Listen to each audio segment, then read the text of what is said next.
Assalamualaikum warahmatullahi wabarakatuh. Pada pertemuan yang ke-9 ini, saya akan menjelaskan terkait dengan peradilan tata usaha negara. Baik, kita melihat dulu dari tinjauan historis terkait dengan peradilan tata usaha negara. Keberadaan peradilan tata usaha negara di Indonesia telah dikehendaki semenjak zaman Hindia Belanda. Hal ini terbukti adanya ketentuan pasal 134 ayat 1 dan pasal 2.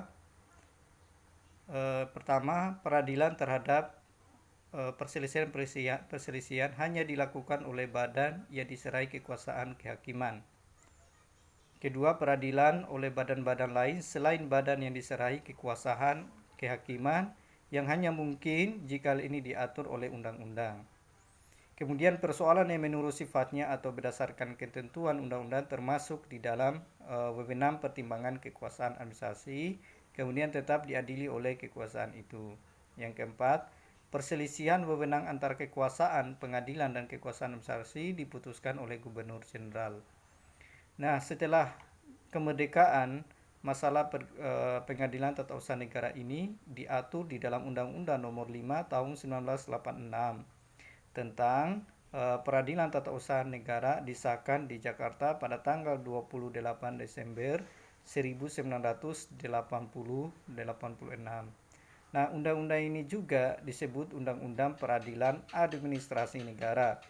Ketentuan undang-undang tersebut diubah dengan diberlakukannya Undang-Undang Nomor 51 Tahun 2009 tentang perubahan kedua atas Undang-Undang Nomor 5 Tahun 1986 tentang peradilan tata usaha negara. Sementara itu, ketentuan pasal 134 dan pasal 2 tetap diakomodir oleh Undang-Undang Nomor 5 Tahun 1986. Hal ini dapat dilihat pada ketentuan pasal 48 Undang-Undang Nomor 5 Tahun 1986. Kemudian pasca reformasi, ketentuan Undang-Undang Nomor 5 Tahun 1986 ini tentang PTUN telah diubah sebanyak 2 kali, yaitu Undang-Undang Nomor 9 Tahun 2004 tentang perubahan atas Undang-Undang Nomor 5 Tahun 1986 tentang peradilan tata usaha negara dan Undang-Undang Nomor 51 Tahun 2009 tentang peradilan tata usaha negara. Selanjutnya kita akan masuk negara hukum dan pengadilan tata usaha negara. Konsep negara hukum mulai berkembang akhir abad ke-19 dan abad ke-20 di Eropa Barat.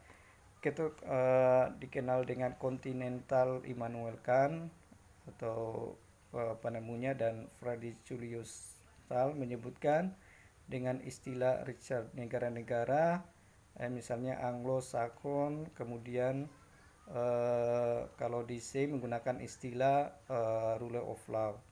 Nah, unsur-unsur negara hukum menurut Friedrich Julius Stahl adalah: pertama itu adalah perlindungan terhadap hak-hak asasi manusia. Kemudian kedua adalah pemisahan atau pembagian kekuasaan negara hukum untuk menjamin hak-hak asasi manusia. Kemudian yang ketiga adalah pemerintahan itu harus berdasarkan peraturan. Keempat, adanya peradilan administrasi.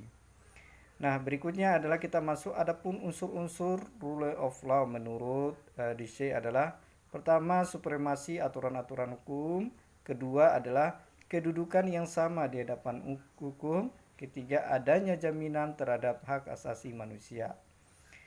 Selanjutnya, unsur-unsur yang terdapat dalam Richards dan Rule of Law mempunyai persamaan atau perbedaan. Nah, persamaan pokok antara Richards dan Rule of Law adalah keinginan untuk memberikan jaminan terhadap hak-hak asasi manusia. Sedangkan perbedaan Richards dan Rule of Law adalah pada konsep Rule of Law tidak ditemukan adanya unsur peradilan administrasi. Selanjutnya kita masuk tujuan pembentukan pengadilan tata usaha negara. Tujuan pembentukan peradilan administrasi dalam suatu negara selalu terkait dengan falsafah negara yang dianutnya.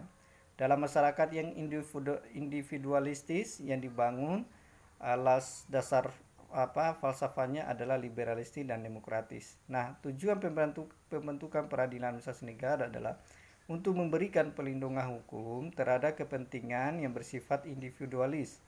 Adapun bagi negara Republik Indonesia yang merupakan negara hukum, berdasarkan Pancasila dan Undang-Undang Dasar 1945, kecuali dijamin juga dan dijunjung untuk hak perseorangan di dalam masyarakat. Juga dijunjung tinggi harkat dan martabat masyarakat pada umumnya. Sehingga tujuan pembentukan peradilan administrasi negara adalah untuk memberikan perlindungan terhadap hak-hak perseorangan dan hak-hak masyarakat, sehingga tercapai keserasian, keseimbangan, dan keselarasan antara kepentingan perseorangan dengan kepentingan masyarakat atau kepentingan umum. Selanjutnya kita masuk pengertian pengadilan tata usaha negara. Ada beberapa para sarjana membedakan pengertian pengadilan dengan peradilan. Pengadilan itu merupakan terjemahan dari Richard atau court, maksudnya menuju pada badan atau wadah, lembaga, institusi. Sedangkan peradilan merupakan terjemahan dari Richard atau judiciary, yang dimasukkan untuk menunjuk fungsi, proses, atau cara memberikan keadilan seperti dilakukan antara lain oleh pengadilan. Karena itu Sudikmo Mertokusumo merumuskan pengadilan bukan semata-mata diartikan sebagai badan yang bertugas mengadili, tetapi juga cukup di dalamnya pengertian yang lebih abstrak, yaitu memberikan keadilan. Kemudian jadi pengertian pengadilan kecuali tercakup di dalamnya peradilan. Kemudian juga mempunyai kemampuan berfungsi memberikan keadilan. Menurut R. Subekti, R. Jitrosodibio dan JCT Simorangkir merumuskan peradilan adalah segala sesuatu yang berhubungan dengan tugas negara menegakkan hukum dan keadilan. Dari rumusan pengertian ini tidak menunjuk kepada badan tertentu sebagai lembaga yang secara khusus bertugas menegakkan keadilan. Berarti tugas menegakkan keadilan tidak semata-mata dilakukan oleh badan pengadilan atau badan yudikatif, sesuai teori trias politika. Dengan demikian, alat perlengkapan negara lainnya dapat diserai tugas negara, asalkan sesuai dengan tujuan menegakkan hukum dan keadilan.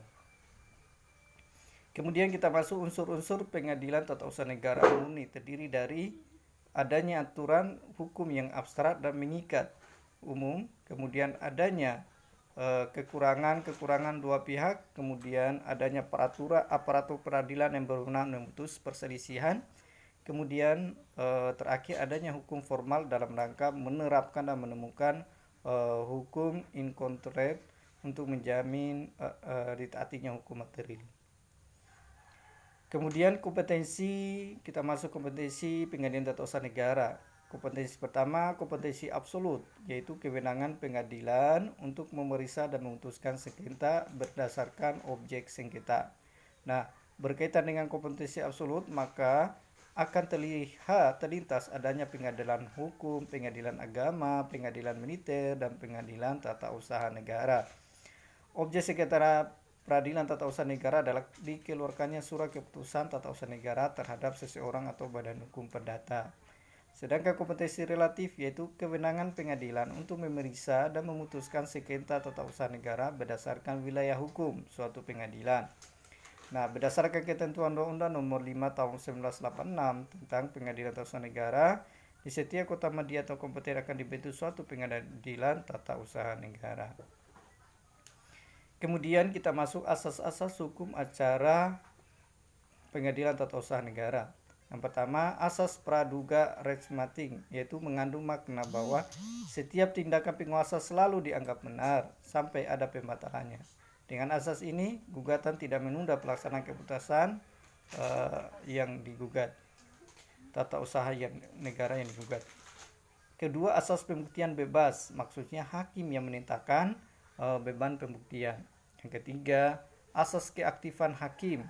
Keaktifan hakim dimaksudkan untuk menyimbangi kedudukan para pihak yang tidak seimbang. Pihak tergugat adalah badan atau pejabat tata usaha negara yang menguasai peraturan perundang-undangan yang berkaitan dengan kewenangan dan atau dasar dikeluarkannya keputusan yang digugat.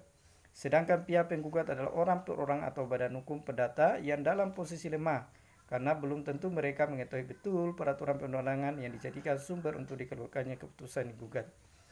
Keempat, asas putusan pengadilan. Asas putusan pengadilan mempunyai kekuatan mengikat.